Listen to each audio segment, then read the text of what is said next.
ខ្វះគ្រាប់ឈាមអាចញ៉ាំមើមយេនបានបងប្អូនអាចធ្វើការកិនមើមយេនដើម្បីញ៉ាំជារៀងរាល់ថ្ងៃចុះបើសិនជាញ៉ាំហើយតែគ្រាប់ឈាមនៅតែខ្វះតើបងប្អូនត្រូវធ្វើម៉េចញ៉ាំមើមយេនរាល់ថ្ងៃតម្លៃប៉ុន្មានបងប្អូនមានពេលសម្រាប់កិនមើមយេនអត់ហើយបើសិនជាបងប្អូនញ៉ាំរាល់ថ្ងៃអាចទៅលាន់អត់ខ្វះគ្រាប់ឈាមគឺពិតជាផ្ដល់ផលប៉ះពាល់ដល់យើងជាខ្លាំងជាពិសេសគឺរំខានទៅដល់ការងាររបស់យើងខ្លាំងមែនទែនអ្នកដែលខ្វះគ្រាប់ឈាមគឺតែងតែពិបាកនៅក្នុងការធ្វើការចាព្រោះគាត់តែងតែ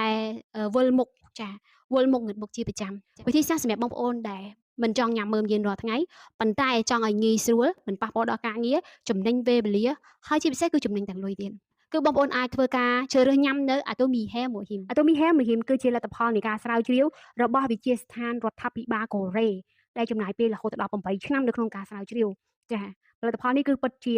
ផលិតផលដែលលក់ដាច់ខ្លាំងមែនទែនហើយក៏ជាផលិតផលដែលចូលចំណាត់ថ្នាក់លេខ1ប្រចាំនៅប្រទេសកូរ៉េចាអញ្ចឹងបងប្អូនអាចញ៉ាំដោយទំនុកចិត្តមួយកញ្ចប់ត្រឹមតែ6000រៀលទេចាមកប្រអប់គឺ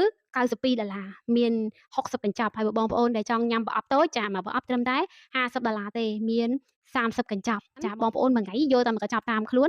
ហែកបឺតយកហ្មងបងប្អូនអាចដាក់ទឹកក្តៅញ៉ាំក៏បានកូរទឹកក្តៅញ៉ាំក៏បានមិនត្រឹមតែជួយបង្កើតគ្រាប់ឈាមក្រហមទេជួយបើកម្លាំងជួយពង្រឹងប្រព័ន្ធភាពស៊ាំអញ្ចឹងបងប្អូនញ៉ាំហេមហ៊ីមនេះគឺជា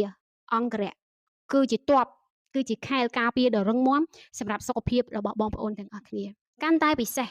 បងប្អូនអាចធ្វើការបញ្ជាទិញដោយផ្ទាល់ពីក្រុមហ៊ុនទទួលបានតម្លៃដើមបងប្អូនទទួលបានចំណូលត្រឡប់មកវិញពីការប្រើប្រាស់របស់បងប្អូនដែលចង់ដឹងព័ត៌មានលម្អិតអាចធ្វើការ comment ឬក៏ទំនាក់ទំនងតាម Telegram មកកាន់នេះខ្ញុំដើម្បីធ្វើការបញ្ជាទិញក៏ដូចជាប្រឹក្សាយោបល់ពីបញ្ហារបស់បងប្អូនអរគ្នាជាពិសេសគឺស្វែងយល់ពីការរកចំណូលជាមួយនឹងការញ៉ាំ Hair Mahim ជាមួយនាងខ្ញុំទាំងអស់គ្នា Atomy Hair Mahim គឺជាប្រភពនៃប្រព័ន្ធភាពស៊ាំដែលរឹងមាំសម្រាប់បងប្អូនទាំងអស់គ្នា